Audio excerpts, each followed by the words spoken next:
Como dije, vamos a empezar con datos de la economía real argentina. Salieron datos del desempleo. El desempleo se ubicó en el 7,8% en el primer trimestre de 2026. Se viene deteriorando el empleo formal, netamente se viene destruyendo empleo formal y se ve compensado por un incremento de la informalidad. El trabajo informal llegó a un récord de 44%. Otro dato que suelo traer todos los meses es el índice de confianza del consumidor, que refleja un poco cómo se percibe en el común de la gente la economía. En el mes de junio, el índice de confianza en el gobierno, por así decirlo, subió un 3,9%, marcando el primer incremento del año. O sea, en todos los meses hasta junio venía bajando la confianza de la sociedad en el gobierno para resolver temas económicos. Bueno, en junio mejoró un 3,9% este índice. Lo traigo siempre porque es un indicador que predice bien las elecciones, por así decirlo. Cuando a los oficialismos les da bien ese índice ante las elecciones,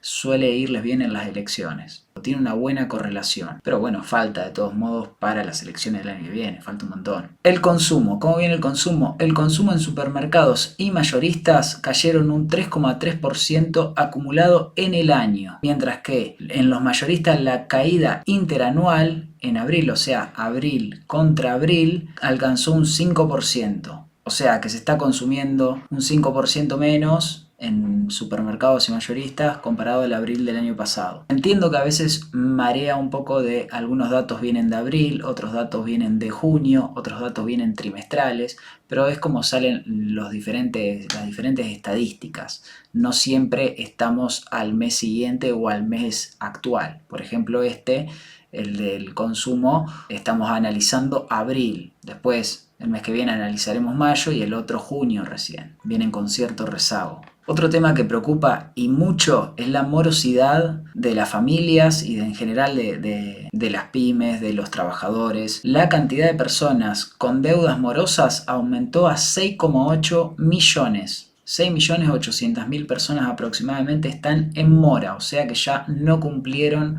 en pagar sus cuotas. A este dato ya lo vengo trayendo casi todas las semanas porque siempre salen datos muy alarmantes, a veces con las familias. La semana pasada traje acerca de las moras en particularmente compra de electrodomésticos, o sea, gente que compra los electrodomésticos y no los ha podido pagar. Todo esto es una consecuencia directa de lo que pasó el año pasado con la suba de las tasas de interés. Aprovecho para decir que en la semana que viene, ponete campanita, voy a estar subiendo una serie de videos muy cortitos, son 5 videos cortos de 1 minuto o menos explicando cómo hacer para ordenarte, para entender primero y luego ordenarte y poder salir de las deudas, ¿sí? Si tenés deudas te va a servir mucho. Y así podés lograr salir de ese círculo vicioso que son las deudas. Por otro lado, otro dato, importación récord de carne. Argentina registró máximos en la importación de carnes de cerdo, aviar y vacuna para disciplinar a los precios internos. Claro, vos haces entrar cortes más baratos de, por ejemplo, Brasil, que viene bastante, y eso hace que las carnicerías de acá, o sea, los que venden los cortes acá internos, no puedan subir mucho los precios. Esto es similar al modelo de Uruguay, que exporta los cortes caros e importa cortes económicos. Ahora vamos a una que festejó el gobierno, principalmente Milei esta semana, y la mencioné en mis videos semanales muy cortitos. Y bueno, recibí insultos, agravios de todo tipo, como si, no sé, matar al mensajero, ¿viste? Bueno, el crecimiento del PBI del primer trimestre. La Argentina registró un crecimiento del 2,3% interanual en el primer trimestre del 2026. Bien, eso salió el presidente, como dije, a festejarlo, pero se nota ahí la contradicción con las noticias que venía contando anteriormente, ¿sí? Que venía con el consumo cayendo, que las deudas, que el desempleo, pero la economía crece, el PBI está creciendo en el primer trimestre del año, comparado con el primer trimestre del año anterior. ¿Cómo se explica eso? Bueno, porque la economía está compuesta por diferentes rubros, por así decirlo. Tengo videos míos en una playlist que voy a dejar acá, donde explico cómo se compone el PBI. Pero básicamente está compuesto por el consumo, o sea, el PBI, si vos querés medir el PBI, es todo la economía durante un año, ¿sí? Y hay diferentes aspectos para medir. Tenés el consumo, la inversión privada, el gasto público, exportaciones e importaciones, ¿sí? Todo eso lo sumáis y se arma un neto. Si la economía creció, produció más o menos que el año anterior. Al consumo lo tenemos cayendo, ¿sí? Una de las primeras variables la tenemos cayendo. El gasto público la tenemos cayendo, ¿sí? No aumenta por lo menos 2 años y medio e incluso se viene recortando. La tercera variable, que es la inversión privada, no la tenemos creciendo. Todo lo contrario, la inversión registró su cuarto trimestre seguido de baja, con un descenso de 11,7% en el primer trimestre. ¿Por qué? Bueno, porque falta financiamiento, ¿sí? La obra pública está parada, por más de que hay inversiones como el RIGI, etcétera, etcétera, aún eso no empuja al PBI. Entonces, el tercer rubro, como dije, es la inversión. Nos quedan importaciones y exportaciones, que eso se netea. Si exportás más que lo que importás, te genera un saldo a favor. Bueno, eso es lo que estuvo creciendo fuerte en este periodo. Las importaciones cayeron, ¿por qué? Porque cayó el consumo y la inversión. Y las exportaciones aumentaron un montón. Los 3 rubros que siempre menciono, que son agro, minería, pesca también, o sea, 4 van a ser. Aumentó bastante la pesca. Y el cuarto, las exportaciones de energía, que encima en esta primera parte del año hubo, además de que las cantidades vienen creciendo un montonazo y van a seguir creciendo un montón, estuvo muy acompañado por la suba de precios a nivel internacional, todo lo que es el petróleo y el resto de los commodities. Por eso, en definitiva, lo que nos da es que la economía está creciendo más. Básicamente por esos sectores dinámicos que son agro, minería, energía y pesca en este caso. Por otro lado, otra noticia es que la recuperación del salario real privado. Esta noticia también la dije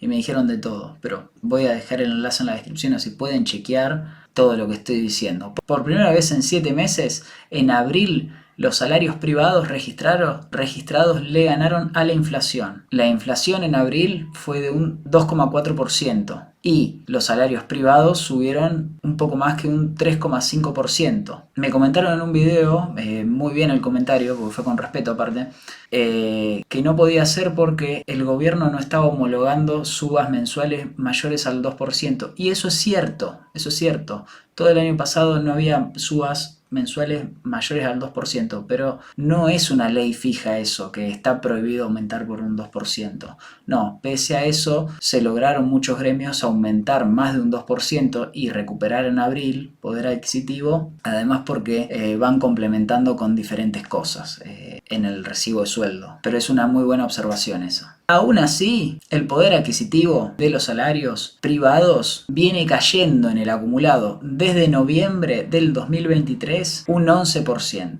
Bien, o sea, si bien recuperaron un poquito ahora en abril, desde noviembre de 2023 vienen perdiendo un 11% contra la inflación. El salario público muchísimo más, está derrumbadísimo, incluyendo de organismos estatales, universidades. Bien, y vamos un poco a la parte más financiera de la economía argentina. ¿Qué pasa con el riesgo país? Refinanciación de la deuda. Bueno, al parecer el presidente del Banco Central, Santiago Bausili, van a realizar viajes a Londres para reunirse con fondos de inversión. ¿Para qué? Para renegociar las deudas, ¿sí? Refinanciar las deudas que vencen. Tenés 2 maneras de refinanciar deudas, por así decirlo. Vos tenés una deuda que imagínate que te vencen $100 y los tenés que pagar. Bueno, podés salir a buscar a alguien que te preste $100 más, así le pagas al primero y le debes al segundo en un plazo más largo, ¿sí? Eso es refinanciar una deuda. El sector público tiene 2 grandes opciones, por así decirlo, con organismos internacionales, por ejemplo, pedirle prestado al Fondo Monetario Internacional o